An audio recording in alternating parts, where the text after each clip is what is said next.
하나님께서는 이스라엘 민족을 애굽의 종로로 탄 삶에서 구원에 대해서 하나님이 예비하신 가나안 땅으로 인도해서 그곳에서 하나님의 나라를 이루고 하나님의 역사가 주어지는 이스라엘을 형성하기 원해서 모세를 부르셨고 이스라엘 민족을 애굽으로부터 건져내셨습니다.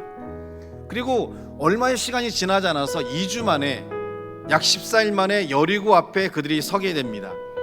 근데 여리고 앞에서 그들은 하나님의 역사에 대한 믿음을 갖지 못했고 그 여리고의 전쟁에서 그들이 실패함에 따라서 40년이라는 시간을 방황하게 되고 광야와 사막길을 방황하다가 이제 40년이 지나서 다시 그 여리고 앞에 서 있는 것이 여호수아의 말씀입니다. 이스라엘 민족이 40년 전의 여리고나 지금의 여리고나 그들의 힘으로 하나님이 싸우러 가지 않았어요.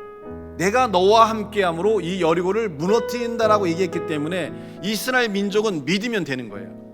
하지만 40년 전엔 믿지 않았지만 그 믿지 않은 자들이 광야길에서 다 죽을 때까지 40년이라는 시간이 흘러간 거예요.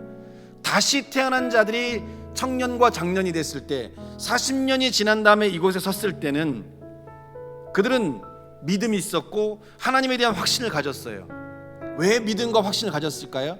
낮에는 구름 기둥으로 그들에게 빛을 막아줬고 뜨거운 열기를, 밤에는 불 기둥으로 그들에게 밝음과 추위를 막아줬고, 그들이 배고프다 갈 때 만나를 내리시고 고기를 먹고 싶다 갈 때 메추라기를 그들에게 보내서 그들이 40년의 생활을 하는 동안에 그들의 신발은 헤어지지 않고 그들의 옷은 헤어지지 않았으며 하나님의 보호하심으로 40년의 광야길을 무사히 지내왔기 때문에 새로 태어난 이 친구들에게 뭐가 있었을까요? 하나님에 대한 확신이 주어졌다는 거죠. 신앙생활이 왜 중요하냐면 이 신앙생활을 통해서 하나님에 대한 경험이 필요해요. 하나님에 대한 경험을 해서 우리가 하나님이 살아있구나, 하나님이 우리의 삶에 역사하는구나, 하나님이 우리를 도우시는구나라는 믿음과 확신을 우리가 갖고 있을 때 우리는 우리 앞에 주어진 문제를 향해 담대히 한 걸음 한 걸음을 나아갈 수 있다는 거죠. 이처럼 믿음은 삶에 대한 새로운 시각을 열어주게 되고 그 새로운 시각은 여러분에게 주어진 모든 문제를 바꾸고 변화시켜주는 일들을 가져옵니다. 또한 따라해볼까요? 믿음은 확신을 가져오면서 이러한 확신은 어떤 환경에도 평강을 갖게 한다.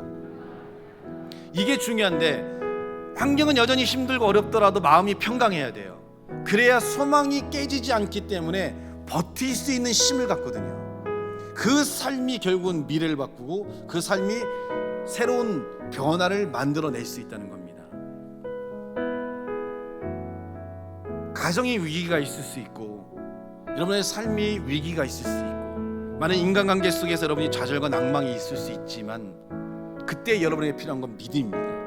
하나님의 역사가 우리의 가정을, 우리의 직장을, 나의 개인적인 인간관계와 나의 미래를 바꾸고 변화를 줄 수 있다는 확신과 믿음을 갖는다면 여러분의 삶을 통해서 하나님은 놀랍고 아름다운 역사들로 이루어 주실 줄을 믿습니다.